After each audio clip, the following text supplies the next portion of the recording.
இல்ல அதே மாதிரி ஒரு விமர்சனம் என்ன முன்வைக்கப்படுது அப்படின்னா வந்து, இந்த கரூர் துயர சம்பவத்திற்கு அப்புறம் முதல் முறையா ஒரு பொது அரங்கத்தில வந்து எல்லாரையும் கட்சி நிர்வாகிகளை சந்திக்கக்கூடிய நிகழ்ச்சியா, இதுதான் முதல் நிகழ்ச்சியா இருக்கு. ஏறத்தாழ 39 நாட்களுக்கு பின்னாடி.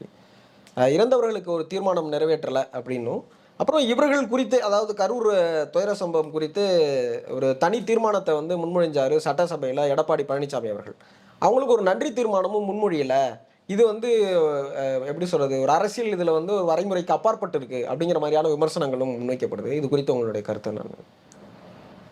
அதாவது கரூர் துயர சம்பவத்துல பாதிக்கப்பட்ட மக்களை நேர்ல அழைத்து, அந்த யார் பாதிக்கப்பட்டவர்களுக்கோ அவருடைய வீட்ல ரேஷன் கார்டுல மட்டும் தான் இவர் பேர் இல்ல. ம். தான் ஒரு மகனா இருக்கேன், உங்களுடைய உற்ற தோழனா இருக்கேன், ஒரு உறவா இருக்கேன்றத பதிவு பண்ணிட்டார். ம். புரியுதுங்களா? இந்த கரூர் சம்பவத்தில் நடந்ததுக்கான ஒரு வெளிப்ப வ ஆ வெளிப்படுத்தக்கூடிய விதமான ஒரு வீடியோவ அடுத்த 72 மணி நேரத்துல அவர் வெளியிட்டார். அவர் செய்யக்கூடிய செயல்கள் எல்லாம் சரிதான். ம். புரியுதுங்களா? இதுக்காக பொதுக்குழுல ஏன் நீங்க வந்து தீர்மானம் பண்ணல?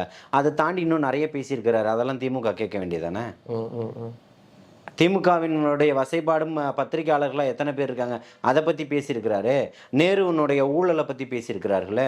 இந்த பிரிக்கெட் நிறுவனம் 2000 கோடிய முதலீடுன்னு சொல்லி மக்களை நீங்க கடந்த ஆண்டு ஏமாத்திட்டீங்க. அது ஒரு வணிகம் தான். அது ஒரு ரியல் எஸ்டேட் கம்பெனி. அது இடம் இருக்குதுன்னா யார் வேணா வந்து வீடு வாங்குவாங்க. அத முதலீடா கருத முடியாதுன்னு பேசியிருக்காங்கல்ல. அத பத்தி பேச வேண்டியது தானே? இப்படி இதையெல்லாம் பேசாம, தமிழக வெற்றிக் கழகத்துல தீர்மானம் என்ன போடலன்றதுக்கு ஏன் உட்கார்ந்து முக்காடு போட்டு அழுகணும்னு கேட்கிறேன்.